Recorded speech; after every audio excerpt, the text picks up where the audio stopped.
preservation of and increased access to the 92nd Street Y Humanities Audio Archives is generously funded by the National Endowment for the Humanities. Good morning, ladies. I just would like to remind you that there is still chance to register for Waldemar Nielsen's series, which starts next week. He's giving this second series really at the request of last year's subscribers who were so enthusiastic, so I'm just encouraging you. Today's speaker is a distinguished historian who was appointed as co-director of the History and Comparative Task Force for the National Commission on the Causes and Prevention of Violence. He's also co-editor of the Commission's report, Violence in America, which was recommended to you as reading for this lecture. He's director of the chapter at Johns Hopkins of the Institute of Southern History and has published a biography of Huey Long.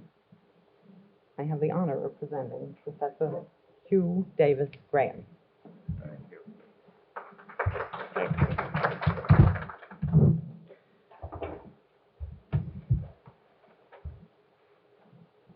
Let me just informally and briefly make a couple of introductory remarks and observations. Can you all hear? Is that on? I guess it's all room. I apologize for my cold. I'm going to attempt to do two things, risking falling between two stools, but I think they are functionally linked. I am a professional historian, and I think that way, and I will be talking that way. And I'm going to be concerned ultimately with substantive historical questions. That is, I call this the paradox of violence in America, and I'm ultimately going to attempt to resolve that, or at least attempt to explain it. But first of all, I thought it might be useful to discuss some procedural questions involving my relationship with the Commission and more broadly public investigatory bodies like that and the responsibility of especially academic people to them. And then I hope that will lead into the substantive questions about violence in American life, and especially historically, which is, of course, my concern. And I will occasionally be alluding to a few of the essays in this rather hefty volume, and I'm not assuming that you've all read it. It may be that I'm one of the few people who's read every word in it.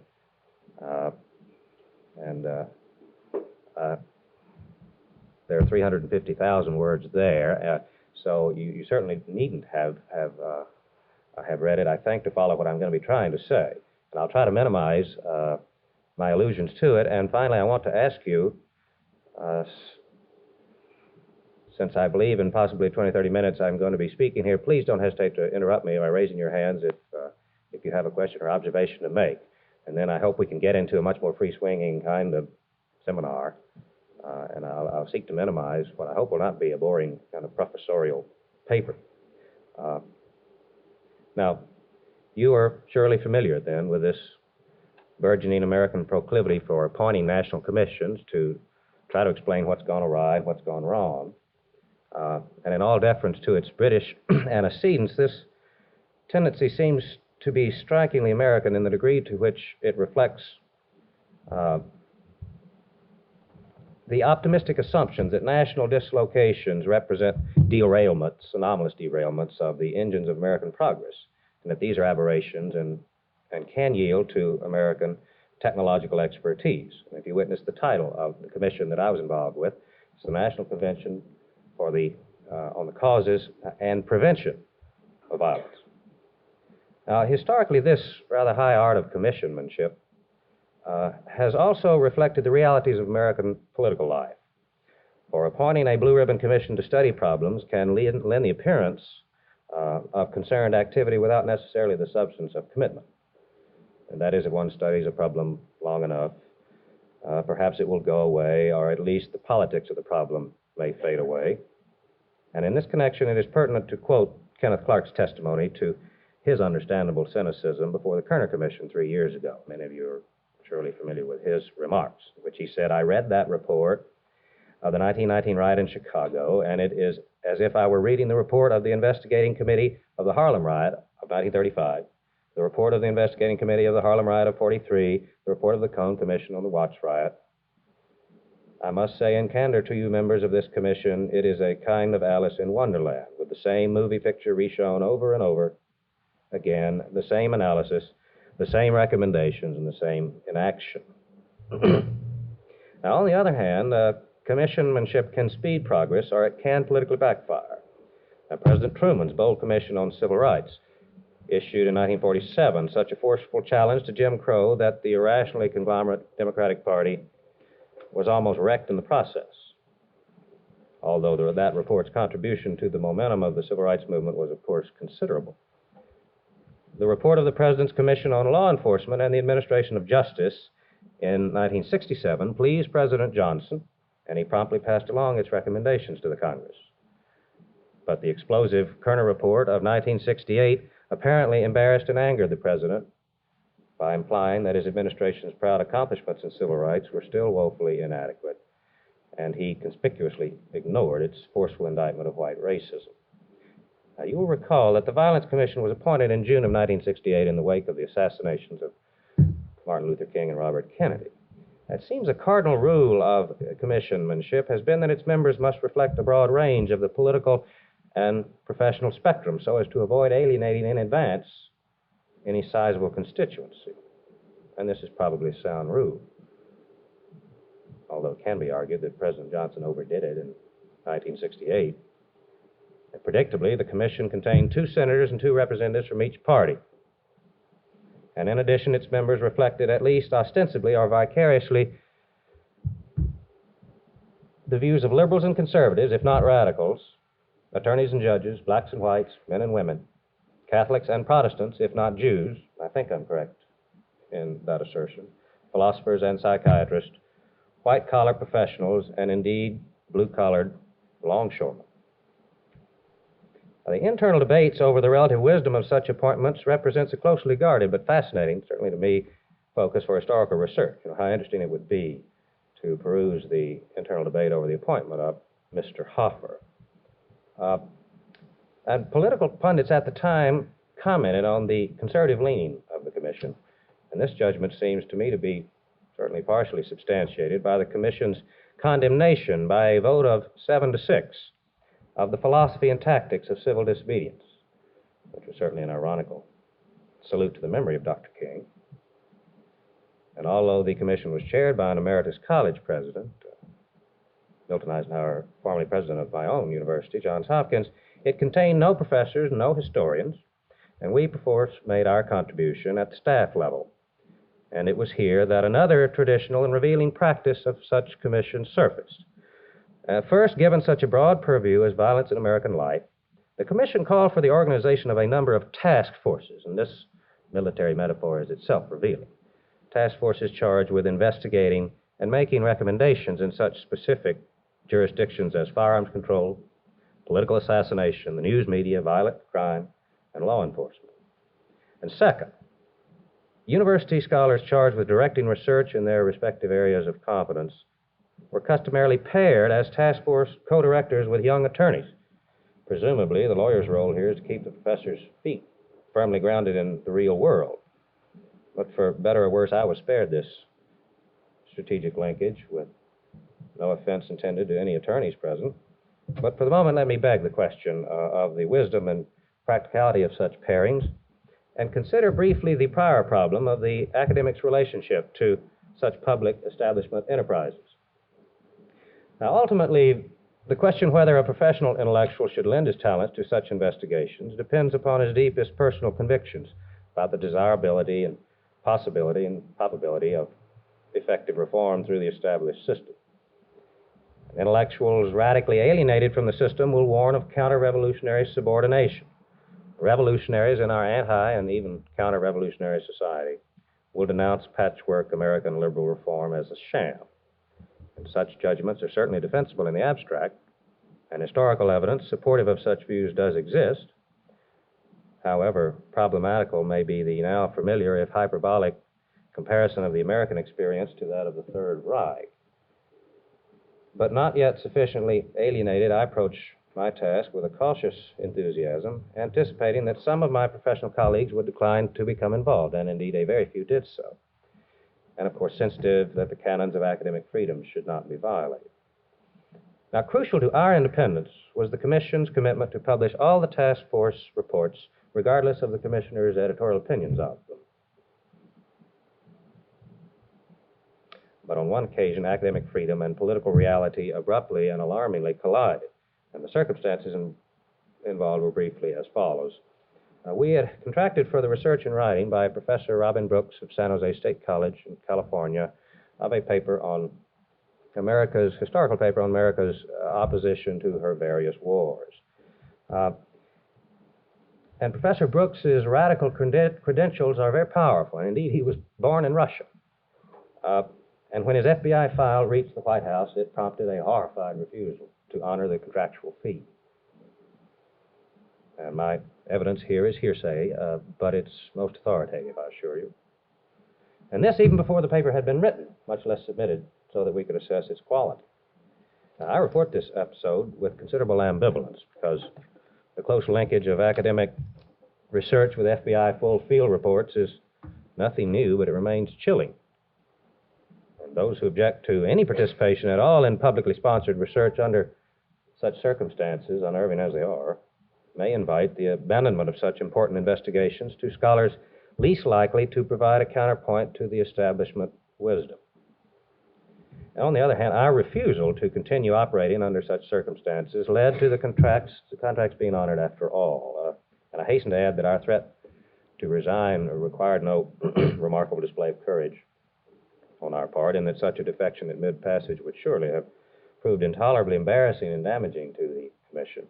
And my allusion to our here refers to my task force co-director and co-editor of the report, Ted Gurr, who was formerly at Princeton and now is at Northwestern. Now he's in Europe, but his new appointment is Northwestern. And our combined efforts reflected a conscious attempt, a conscious research design to focus on the confluence between the vertical dimension of historical research and the horizontal dimension of comparative analysis, thus historical and comparative perspectives on violence in America. Now, this then brings me to the substantive analysis of the role of violence in American history, in which I shall first discuss some problems of definition and then some problems of evidence and methodology. And a third cluster of problems centers on theories of causation and their implications. And I'll conclude with some reflections on the relative value of historical analysis as distinguished from that of the behavioral sciences. Now, at the root, it seems to me, of the problem of defining violence as a focus for historical or behavioral analysis is its intimate linkage to values. In common usage, the term violence has been pejorative, and we've tended to use it as a label to categorize and implicitly to condemn acts of which we disapprove. Witness the assumption clearly reflected in the Commission's title, that violence should be prevented in the national interest. On the other hand, historical examples of American violence quickly spring to mind that most of us would probably catalog as at least desirable in their broad consequences, such as the Revolution, Civil War, and World War II and the like. Now, this close relationship between violence, which is a means to its consequences, is understandable.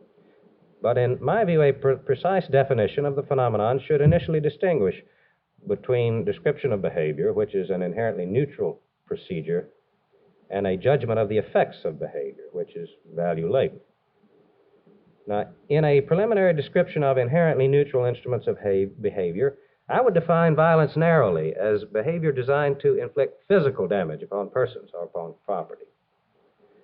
As such, it would be instrumental to two more general but closely related concepts: force or coercion and protest. And by force, I mean the actual or threatened use of violence to compel others to do what they might not otherwise do. And by protest, I mean the expression of dissatisfaction with others' actions. Now, force must employ, or at least threaten, violence, but protest may employ or threaten violence, or it may be nonviolent in intention and in fact. Now, I suggest the desirability of this narrow and kinetic definition of violence for two reasons. First of all, it allows for greater empirical precision in that broken heads are simply easier to count than damaged psyches. And second, it provides for an important distinction between the often confused concepts of violence and injustice. Now, this equation of violence and injustice is common and indeed predominant among behavioral scientists in my acquaintance. And clearly it stems from a humanitarian concern which defines the essence of violence not as force but as violation, specifically the violation of man's natural inalienable rights to dignity and freedom and the product of his labor. Now, such definitions commonly distinguish between overt and covert violence and between its personal and institutional forms. Hence, overt violence may be personal, as in the violent crimes of rape, murder, and assault, or institutional, as in war, riots, or even the process of law enforcement. Now, such definitions as those are, to my mind, not inconsistent with a kinetic definition of violence. But the parallel concept of covert violence necessarily includes the notion of psychological violence, by which is meant the psychic damage wrought, for instance, by non-physical parental abuse or cruelty, or by such institutions as slavery or the caste or the ghetto or concentration camps or oppressive school systems and the like. And the varieties of psychic damage produced by such forms of injustice are extremely important to historians as well as to behavioral scientists, but I submit that equating them with violence so blurs and dilutes the definition of the latter that crucial distinctions lose meaning and precise empirical analysis is encumbered. For instance, students of American race relations quite rightly point to the crippling self-contempt as a massively unjust legacy of slavery and caste. But it is important to observe that much of this psychic injustice correlated inversely with physical violence. However strange it may have been the career of Jim Crow, few scholars today would deny that its legacy was psychologically devastating. Yet when defensive white Southerners continually insisted that race relations were good, they generally meant that they were quiet. Yet it was a quietude that masked crippling mental anguish on the part of blacks and warped the collective character of Southern whites as well. Psychic damage and physical violence are often related, but they are by no means equatable, and the blurring of distinctions here, as elsewhere in social analysis, can only blunt our insight. But putting definitional questions aside, or assuming agreement on them, why should we study violence? And if we should, how should we study it? Now, the reasons why we should study violence are not necessarily the reasons why we are currently engaged in a sudden burst of retrospective soul-searching, but in my view, they are clearly congenial. Abruptly inundated by a multifaceted surge of aggression in the late 1960s, we're rushing to discover its antecedents. And since the question, or at least its popularity, is relatively new, most of the old books have little to tell us. But who can deny that a massive eruption of violence in society has much to tell us about political life? And in his superb analysis of violence in Europe, Charles Tilly, in our report, observes that collective violence belongs to political life, and changes in its form tell us that something important is happening to the political system itself. Now, if violence is such an important bellwether, how do we determine its extent, explain its flow and ebb, and fathom its meaning in American life? Now, obviously, violence has meaning only in relation to who employs it, against whom, and for what reasons. And were it possible to construct a kind of fever chart of damage to persons and property throughout American history, one weighted for population, it would probably tell us little more than our social dislocations have fluctuated widely in our past. But were our chart to tell us who committed violence, against whom, and why, we'd be well on our way to understanding its historical meaning. But is such a chart possible? Well, our commission staff conducted one rather expensive in-house study. What I believe was a pioneering attempt historically to quantify violence over 150 years of the American past. And in it, Professor Sheldon Levy, who was then a psychologist at Brandeis University, repaired for his sources to our most abundant and most problematical source, a daily newspaper. And his research assistants read and coded samples of newspapers, beginning first with the Washington National Intelligencer from 1819 through 1850, and then the New York Times from 1851 to 1968. And their weekly samples over this 150-year period included 6,000 issues and almost 100,000 pages. Now, generally, the Levy studies seem to us to confirm what our previous but more impressionistic evidence had suggested. And that is that the contemporary period, 1960s if you will, was one of our most violent periods, but probably was not the most violent period in our past, and that some earlier periods, especially Reconstruction and the turn of the century period when racial turmoil was combined with labor turmoil, had probably been more given to violence. Yet in an essay review of our report, which was recently published in Journal of American History, Professor Richard Jensen of Washington University called the Levy study, and I quote, "the only disaster in the use of quantification," and he judged Levy's data to be practically useless. Now, Jensen's chief complaint was directed toward Levy's sampling routine, and as you probably know, in any good sample or sampling scheme, every event has an equal chance to appear in the sample.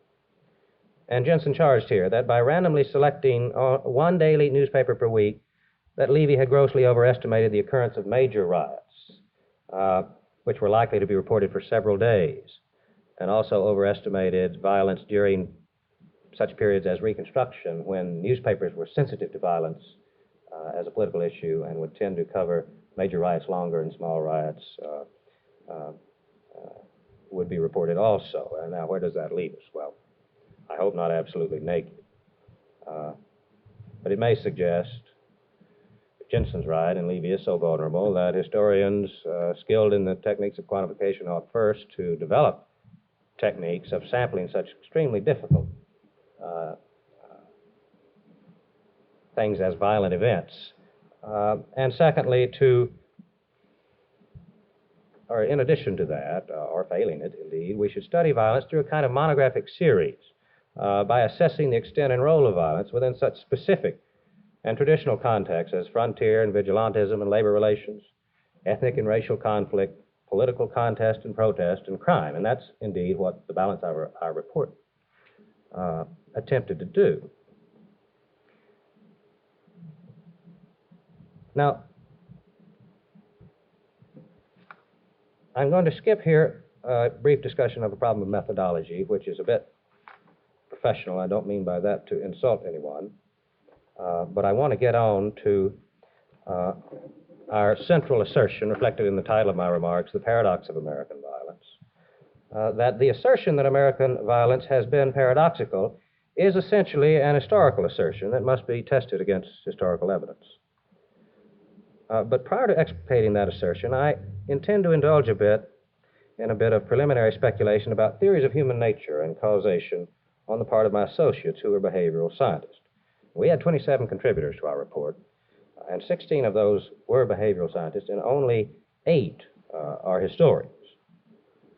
And this may seem to historians to reflect an unfortunate imbalance, but I hasten to concede in tribute to the historical disciplines and by application and criticism the way in which my profession has been structured and the way in which American historians have generally ignored violence that was not military, that some of the best historical essays in our collection were contributed not by historians but by behavioral scientists.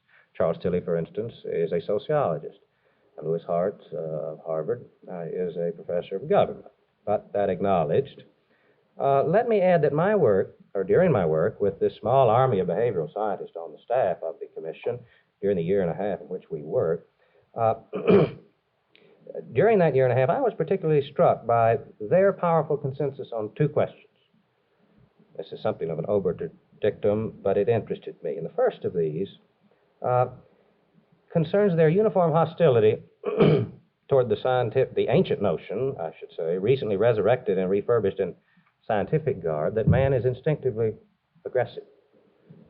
Now, I'm assume that you are familiar with the scientific writings of the Austrian ethologist Konrad Lorenz and the kind of popular expositions of Robert Ardrey, whose thesis can be summed up in the cynical Roman epigram homo homini lupus, that man is a wolf to man. Or I should say more precisely that their thesis has been that this epigram represents a libel on the gentle wolf. That indeed man, equipped by evolution with such polyphysical weapons, developed a very minimal instinctive restraint to bridle his intraspecific aggression. And then consequently, when technology produced weapons of awesome destructive capability and placed them in his hands, we became the planet's most dangerous and truly immoral creature, kind of singularly given to self-destruction. And obviously in an age of missile silos and rampant overpopulation and environmental pollution, it's understandable that liberal social scientists should be appalled by the profoundly conservative implications of the assertion that man is instinctively aggressive, and that they should deplore an inherent fatalism which bases man's hope for survival on such frail reeds as a kind of symbolic safety valve competition in space or in international sports. Now, I confess that I've been disappointed, if not altogether surprised, by the degree to which the mere mention of Lorenz or Ardrey in liberal academic circles is almost bound to elicit an emotional outburst that ill consorts with the social scientist's ostensible commitment to entertain any reasonable hypothesis concerning human behavior. But on the other hand, the social scientist is surely on sound ground in insisting that culture is a powerful, if not omnipotent, determinant of man's propensity for violence, and witness the melancholy fact with which you're probably excessively familiar, that Manhattan Island, with a population of less than 2 million, has in recent years produced far more murders per year than all of England and Wales, with a population of almost 50 million. And one need not become entangled in the interminable hen and egg kind of nature versus nurture controversy to perceive that man at least has the cultural capacity to minimize his recourse to violence. Now, if behavioral scientists tend to reject the notion that man is uniform in his innate aggression, however, their dominant causal model implies a uniformity of man's response to his environment that historians might question. It seems to me their basic hypothesis has been that frustration produces psychological aggression, and that under certain circumstances, this aggression would find expression through physical violence. And central to Ted Gurr's analysis in the report is the concept of relative deprivation, and that in turn is similar to the Feyerabend's concept of systemic frustration, and to James Davies' J-curve, a hypothesis of rising and declining satisfaction. And indeed, my colleague and co-director and warm friend, who's not here to defend himself, Ted Gurr, has recently published a book ambitiously entitled Why Men Rebel. And I remain convinced that the historian's sense of the particular and the unique is crucial to social explanation. 20 years ago, you recall, Alfred Kinsey boldly offered us a treatise on the sexuality of the human male.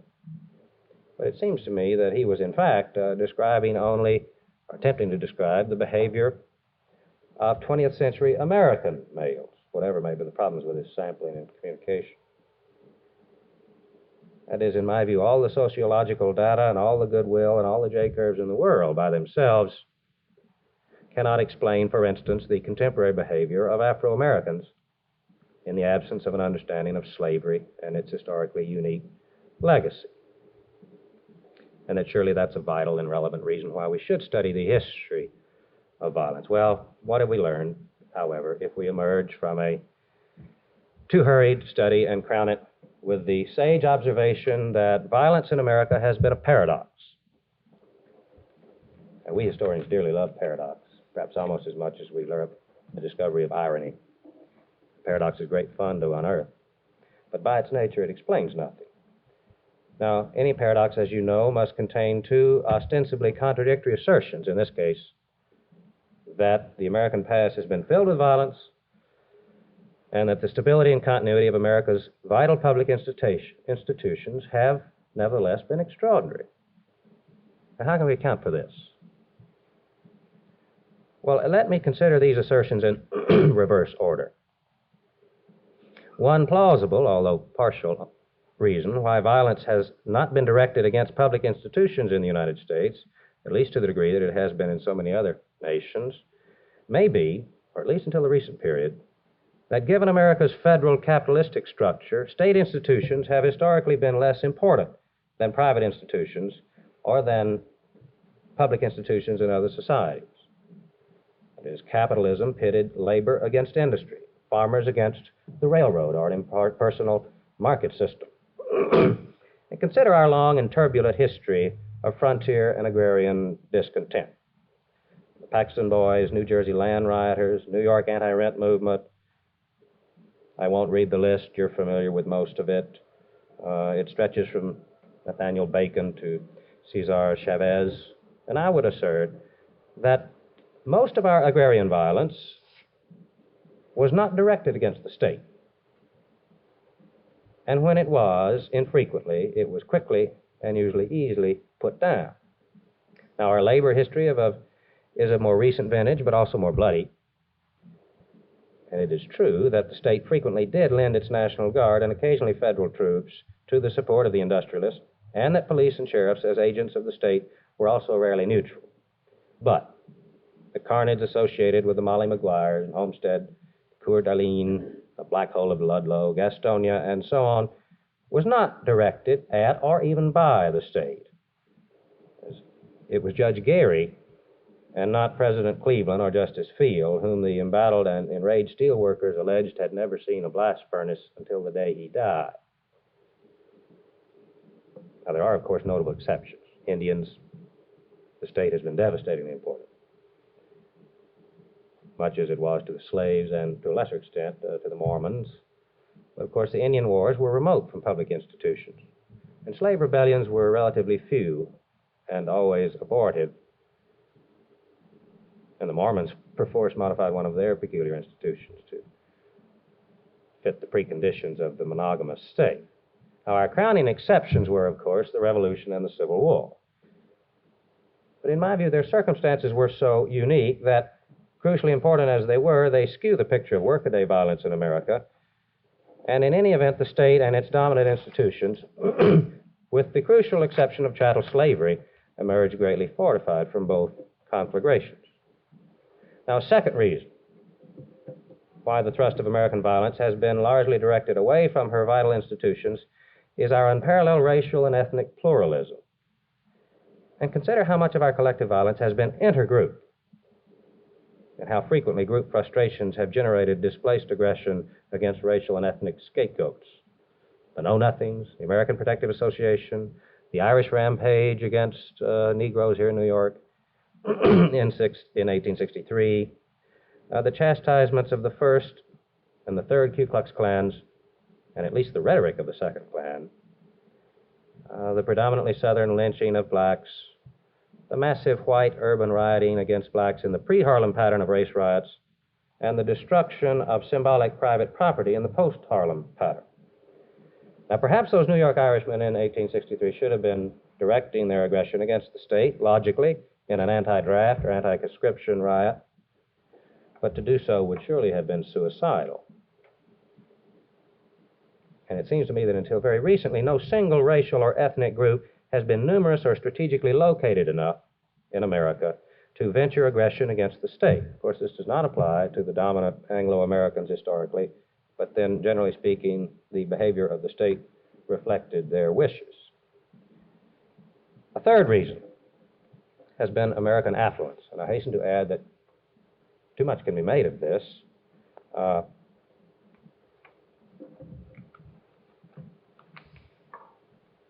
For instance, we know that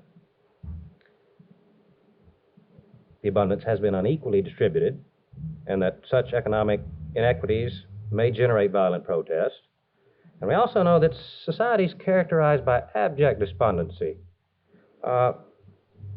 and poverty and minimal expectations are unlikely to spawn revolutions. But notice that students of the American franchise have concluded that the increase in national wealth over the years has been paralleled by a general decline of voter participation, to such an extent that only 2/3 of 20th century Americans who are qualified to vote bother to turn out, even in presidential election. Now contrast this to the extremely high percentage of voting that characterizes the impoverished Latin American nations, where the relationship to those in power is so crucial to livelihood and where violence and political instability are endemic. Now, by implication, those tens of millions of Americans who have been insufficiently concerned with public policy to bother even casting their votes, this excludes those disfranchised, of course, are unlikely candidates for a tax upon the government. And of course, those who do vote are more unlikely still. Now, a fourth and final reason to explain why violence has not been directed against the vital institutions in America is closely linked to the economic performance that I've just discussed. Now, the rewarding payoff of American material progress clearly reinforced the faith in the legitimacy of the system. And it's been a faith of astonishing tenacity, deeply rooted in the wisdom of the founding fathers and the American dream of a New Jerusalem, Constitution worship, the notion of a city on the hill, the rags to riches, log cabin to White House mythos, and ironically, the iron conservative grip of the liberal consensus, what Daniel Boorstin has called the sense of givenness of American institutions. And to appreciate the ubiquity of this nationalistic faith and to acknowledge its awesome power is not to necessarily celebrate it after the fashion of Boorstin himself and the so-called consensus historians. But from the perspective of our much more cynical era, how astonishing it is to contemplate the historic grip of this faith on, for instance, millions of black Americans whose everyday lives for centuries has cruelly mocked and belied it.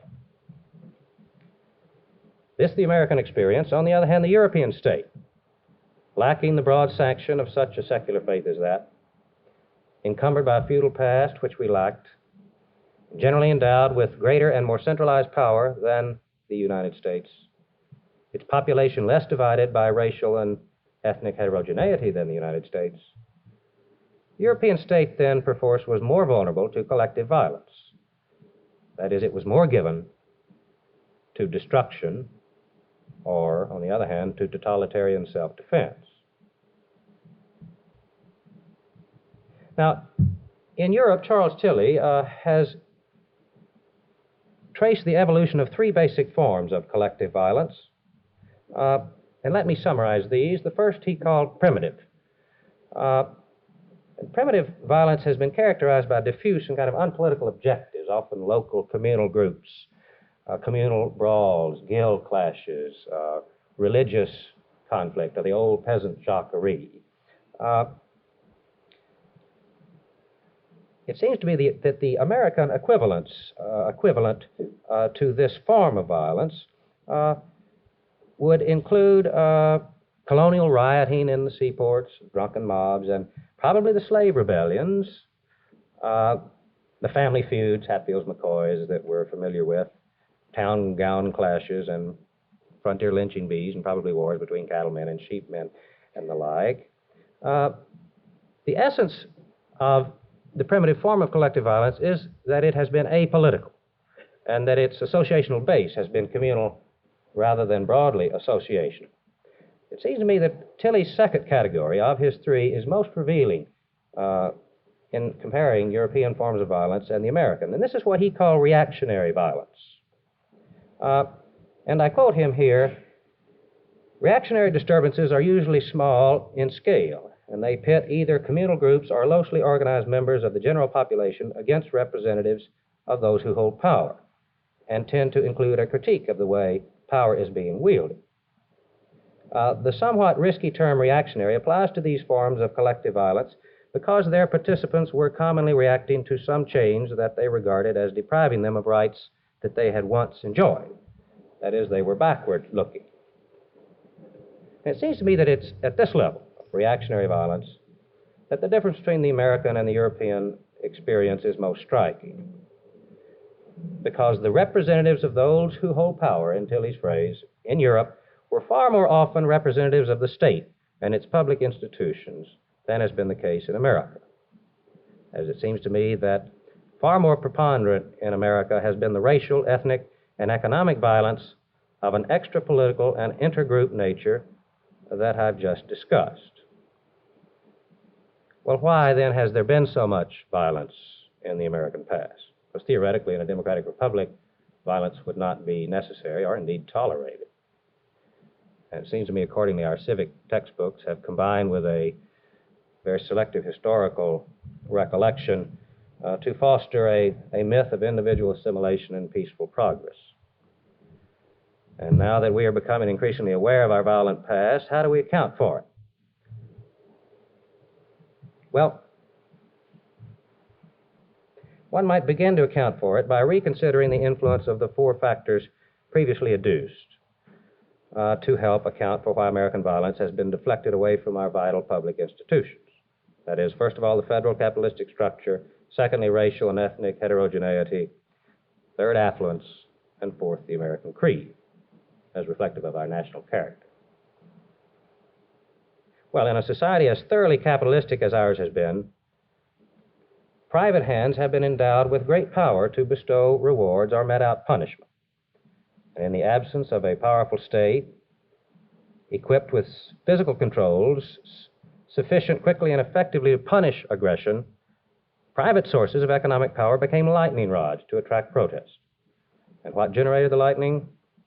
In large part, class, ethnic, and racial competition for the promised abundance. As a pluralistic society, and probably the most pluralistic in the world, America has been especially vulnerable to the frustration of disappointed expectations, because historically we have employed the political process of generating demands through pressure groups as a means of leverage to bring about change and progress. But the very success of this process has generated new demands on the part of newly emergent groups and renewed resistance on the part of groups defending earlier achievements. So given this kind of self-reinforcing engine of group aggression, and given the ready access of Americans historically that we have enjoyed, such as access to firearms, American society has been poorly equipped historically to cope with the violence that it has generated. Now, at the root of our national character has been an obdurate commitment to the notion of equality, or more specifically, as Alexis Tocqueville perceived it, to equality of opportunity. And David Potter, the foremost historian of the American character, has seen as, and I quote him, the most pronounced of all the concrete expressions of American beliefs in equality, the rejection of authority, a pervasive taboo that has led to an extraordinarily strong emphasis on permissiveness. Now, this taboo on authority has in turn been shaped and reinforced by frontier individualism and a sympathy for the underdog that has endowed such spectacular agents of violence as the James Brothers and Billy the Kid, Pretty Boy Floyd, even John Dillinger, Bonnie and Clyde, with the mystique of a Robin Hood. Now, if you add to this the so-called higher law doctrine that was embodied in the Revolution, the Abolitionist Crusade, and the trials at Nuremberg, and it is not difficult to fathom why America, despite official rhetoric to the contrary, has never really been a very law-abiding nation. Witness that within the last quarter century there have been 4 large-scale situations wherein major public sympathy in America was with the lawbreakers. First, with Germans who rejected Nazi law, and particularly with those who attempted to assassinate Hitler. Second, with Americans who refused to obey racial segregation laws in the South. Third, with protesters who violate law in their demonstrations against the Vietnam War. And more recently in our hardening times, fourth, with whites who refuse to obey decrees to integrate their schools. And indeed, there has even been some sympathy with looters who are trapped in poverty and with law-breaking students who regard school authorities as contemptuous of their consent. Now, the sword of the higher law is, of course, two-edged. One strikes for equality, the other for liberty. And yet this represents a basic contradiction, it seems to me, that has been generally not appreciated by a generation of Americans who have thoughtlessly equated the two and who have consequently misread the powerful ambiguities in American life and have remained oblivious to the violence in our past and puzzled by the violence in our midst. Now, in the conclusion to our report, we alluded to this latent contradiction between liberty and equality, although we didn't really expand on it. But it may be that American violence is deeply rooted in American values themselves. That is, Tocqueville observed long ago that the materialistic Americans exploited their political liberty in an insatiable quest for equality of opportunity. And their democratic individualism led them to reject the sanctions of tradition, family, church, and state, and this unique freedom from external institutional restraints required a self-restraint in the unending quest for material equality that imposed an enormous psychic burden upon the individual. When persistently faced with a social reality that denied such equality, the frustrated American Democrat became peculiarly vulnerable to seizures of violent aggression. And given a remarkably fluid society, a boom and bust economy, relatively minimal state sanctions, and an unparalleled racial and ethnic heterogeneity, targets for violent aggression, whether displaced or direct, have been plentiful and inviting. Now, I propose to break off here because the last part of this paper concerns, and I can sum it up, my own professional sensitivity to a problem of historical analysis when one is faced, as we are today, by an extraordinary and unprecedented phenomenon, and that is the ever-accelerating pace of the velocity of historical change. The dominant forms of violence in our own time are basically unprecedented for the most part. And this itself is a recent unprecedented occurrence when we have black rebellion, student rebellion, anti-war violence. I am frustrated as a historian looking for roots to this. We have had racial violence ever since 1619, but for the most part it has been white aggression against blacks. Today we've got a new, and certainly prior to Harlem in 1935, and indeed possibly a pattern even going beyond that, black aggression against property to selective guerrilla warfare. We have a history of sorts of students, but usually it's been the kind of spring throes of the panty raid syndrome, and in any event, colleges have never been very important in the United States until recently. It's astonishing to complicate that we have, I believe, approximately 7 million students in colleges and universities, behaving as they never had before. Finally, the anti-war protests. Professor Brooks's essay searchingly described what basically amounted to the absence of massive anti-war sentiment in American life. And I think it would be appropriate here to conclude with Professor Brooks's final assertion that we will have to make our own history along uncharted and frightening ways. Well, Ms. Siegel, that gives us how much time left? Some. What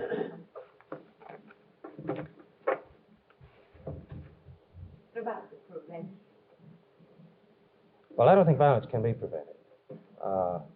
That's a typical American and rather unfortunate title, isn't it? The prevention of violence. Violence can be minimized.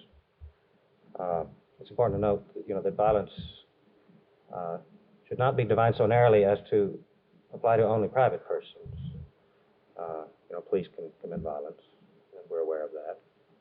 Ours was the only task force not asked to come up with recommendations. It wasn't really in the nature of ours to come up with policy recommendations. The last part of this discussion that I omitted concerned the role of history as a policy science. and one can get an argument here. I don't think it can be, primarily for the reasons I just alluded to, that things are changing so fast, that the kind of quantum leap in historical change in 10 years now is just about equivalent to a millennium in history. It wasn't really until about 100 years ago, less than that, when Americans were basically living as farmers had lived 2,000 years ago. This bothers me. It's frustrating, obviously, because it seems to minimize the relevance of what I know. Yes, sir.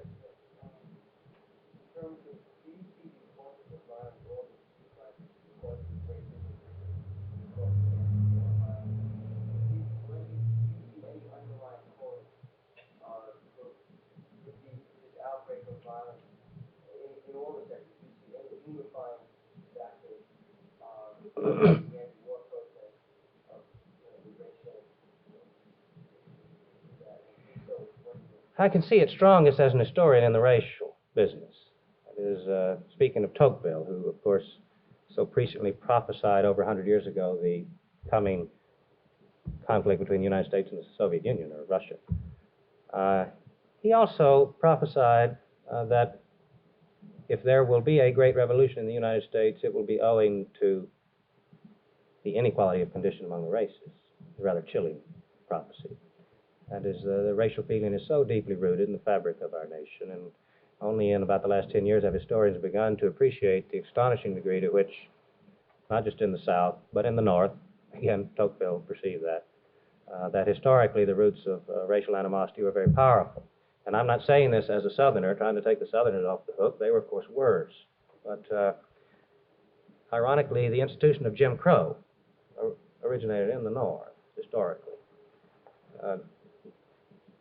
For basic physical reasons, Jim Crow and slavery are absolutely incompatible. You can't have the two together. But most of the patterns that cropped up in the South following the Reconstruction originated in northern cities. And a great deal of the support for some of the Reconstruction civil rights amendments and laws that we're so proud of and have been variously so useful were supported by Northerners, hoping that by making life a little less unpleasant for blacks in the South, that they'd stay there. Just ironically and sadly, so much of the thrust for what we call the liberal tradition, I suppose, and during the Civil War and Reconstruction was racist itself. And it's so deeply rooted that one gets very pessimistic. About the others, I can only respond as someone who reads newspapers and articles as you do. You know, we've read theories about generation gap, but I don't have a professional response to that.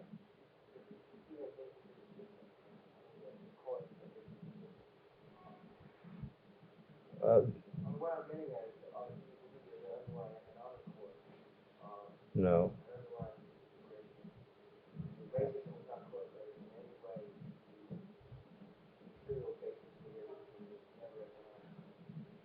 Well, that's not enough to explain it, no, and I certainly wouldn't, yes.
I don't know. I understand what you're saying, and I'm not sure I understand the question behind it, but I think if I can simply respond to the point that it's hard to balance what are obviously the two dominant sources of racial animosity. And one is economic.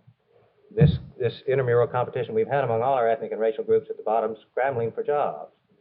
And often it's very real, often offensive. And the other, of course, is psychological. That is, poor whites in the South have historically and continue today desperately needed blacks for psychological reasons. They'd be miserable without them.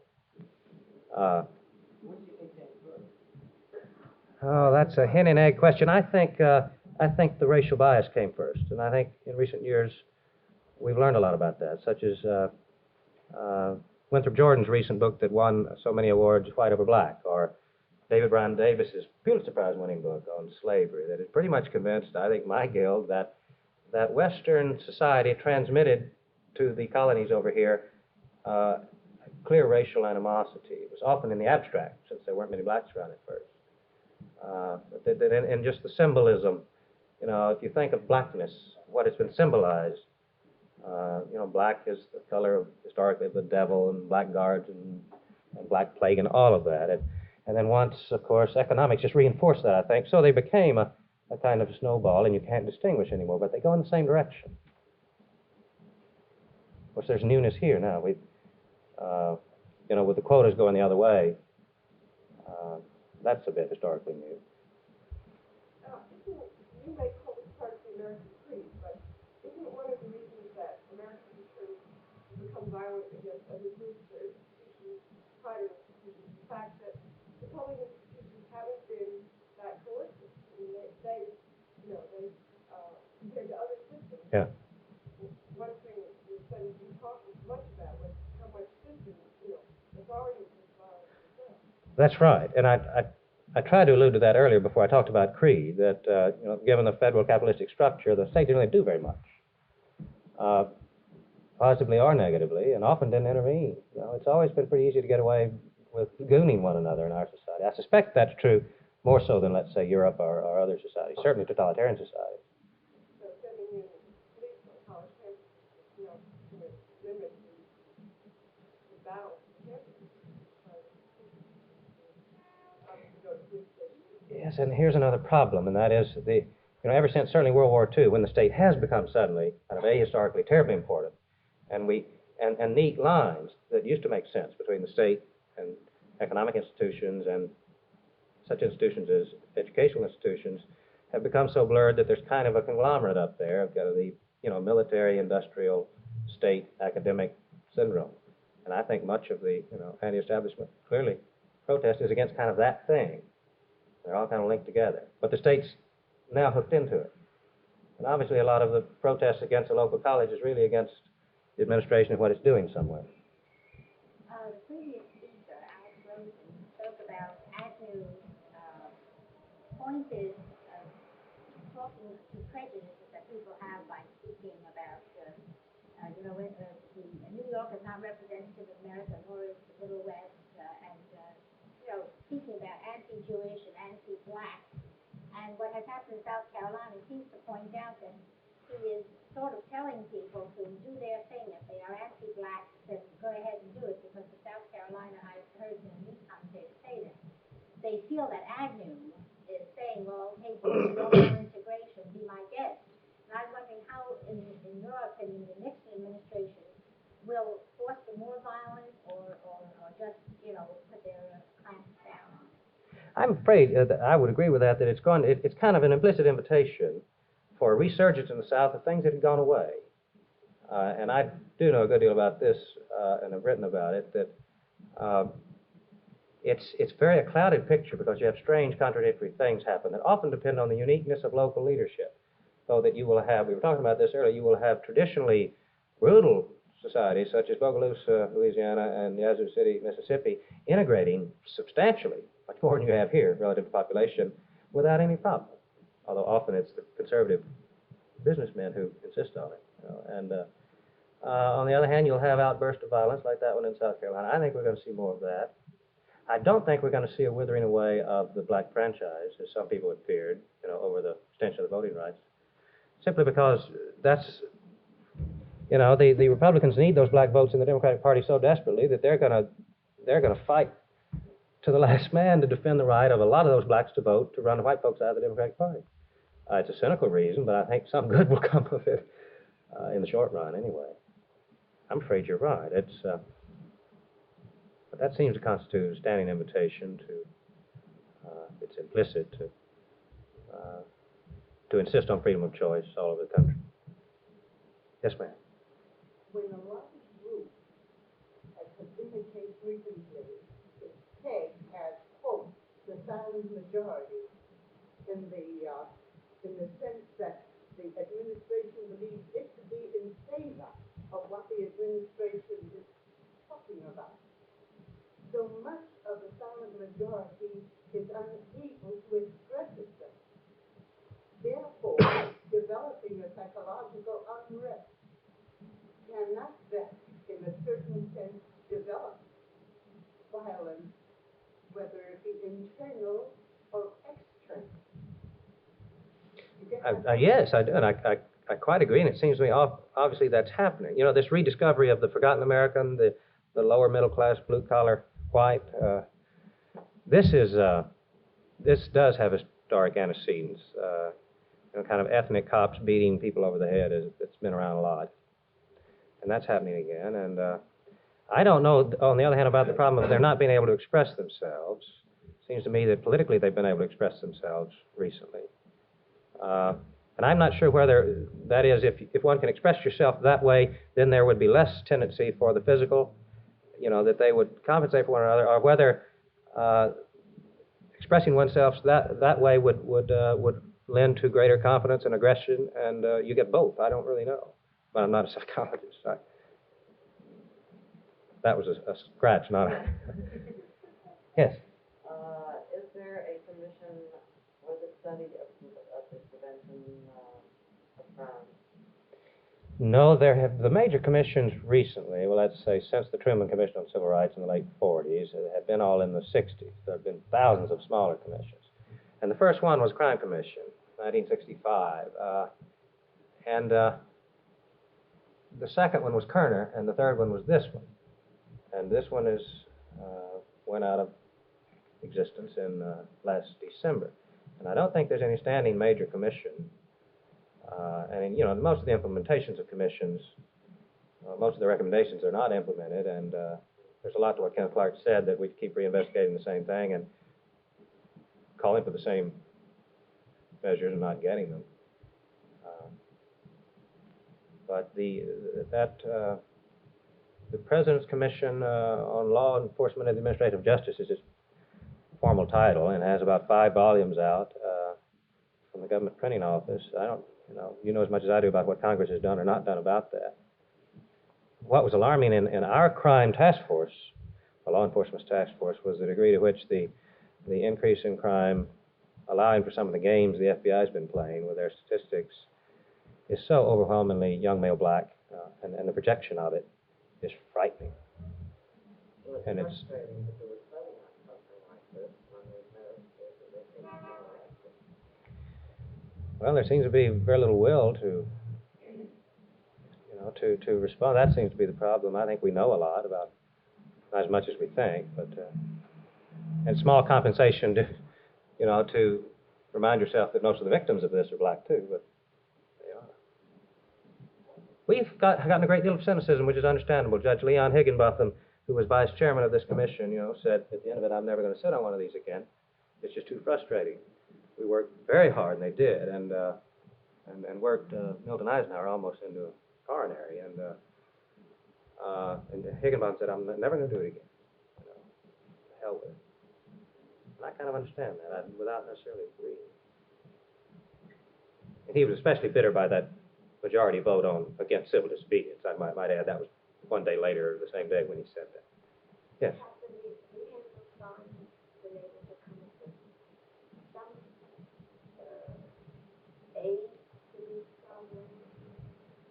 I think they're, to the degree that I judge it, they're beginning to be increasingly sensitive to what they don't know. And I think they probably should. As controversial as Pat Moynihan is, and everywhere you go you're going to find at least one livid Moynihan hater in any group, that I think he was early sensitive to this. That the liberals in the Kennedy administration, they kind of, with the hardest of the behavioral sciences, economics, they won, and they got a little bit heady and decided that they knew how to manipulate things in Vietnam, and you could have a limited war, and look what happened. And that we've had all these programs, Head Start and what have you, and they're disappointing in their early returns, and that And then maybe they don't know much about what they're talking about. And I don't mean to be dog in the manger because I'm a historian, and because I wish they did. We all live in the same world. Yes? What are you as a historian saying to the educator? We're being defensive because the educator is saying to us history is dead, at least in the secondary. And you're saying you've done a rotten job. How are you going to get to them? I'm saying that they have? No, to the educator. Yes, that's what I said. All right. I don't know. We haven't gotten together enough. And I've been involved in this in the Institute of History, but I needn't get into that. There's not much communication, but I don't think the educators know what they're doing either. Well, I'm saying, what are you telling them to do? What are you suggesting? What are you advising? You're on top of the hill, and they're way down. Oh, I reject the metaphor. I'm not in the crystal ball business. I would defend the importance of historical analysis more or less in the kind of hedge way I've done it here. To me, the notion of historically ignorant voters, certainly political leaders, is appalling. It's kind of the equivalent of amnesia. If we all suddenly really didn't know about ourselves, we could understand ourselves, and the consequences, I think, for our future would be crippling. But that's kind of general.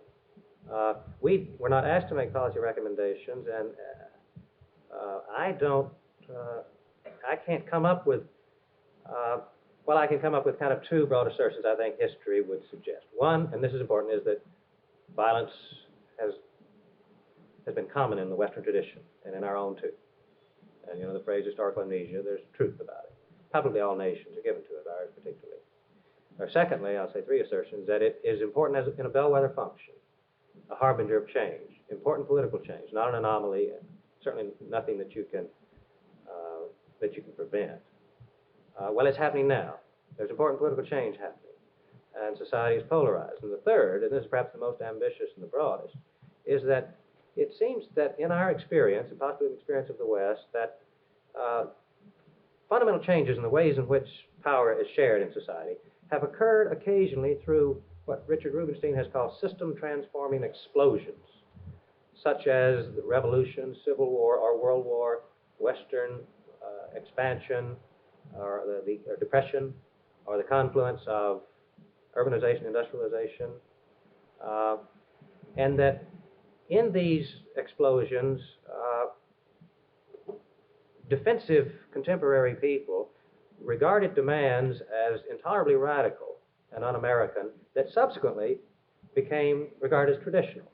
If you think of this throughout our history, the political party, which was regarded as absolutely subversive initially, political machines subsequently, corporations even, the notion of giving votes to black people and women, and on and on. And now we regard these as quite traditional. And it may be that a historian in the year 2000 will look back, or will look out upon a society in which there's an absolute ban upon the production of internal combustion engines and garbage that doesn't complete the nitrogen cycle, and families over two, and that blacks have erected a parallel system of self-government, and on and on. I don't know. That's where I have to draw back. I certainly don't sit on a hill and instruct much of anybody. Maybe educators need someone on the hill. Not the capital.